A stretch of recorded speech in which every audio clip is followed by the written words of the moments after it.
This is what the Epstein Class does not want you to know about the Epstein files. There was 3.5 million documents, some of the world's most powerful men, using women and children's bodies as property, and not a single one of them was held to account. The Epstein files wasn't about a few predators. It was about the system that produces them. Because there's a straight line between owning a forest and owning a little girl.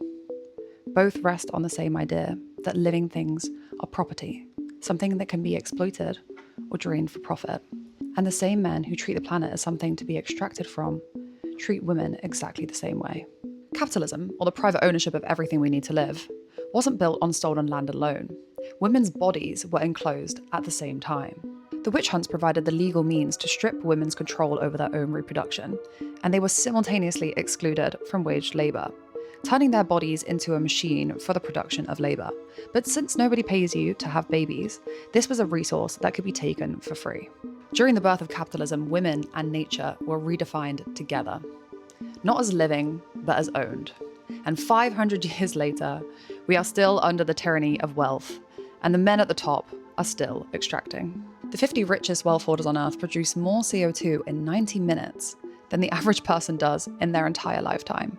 And each one will generate, just from their investment portfolios, 1.9 million tons of CO2, which you could only match if you got into a private jet and flew it around the Earth 10,000 times. This isn't a flaw in the system, this is the system. And the climate crisis is a result of inequality, where the richest 10% on Earth produce over half of all global carbon emissions, and yet remain the least impacted.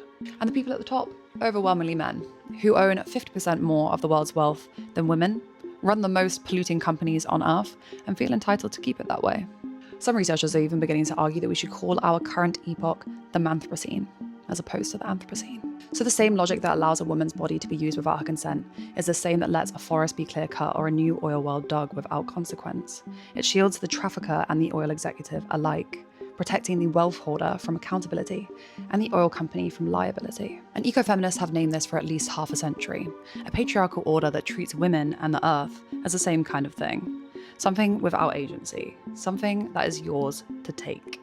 But we fought the patriarchy before and won. The suffragettes didn't ask, they organised and took direct action. And if you want to take the fight to companies that are profiting from the destruction of the earth from the heart of London, then come to a welcome meeting at Fossil Free London. The link is in their bio.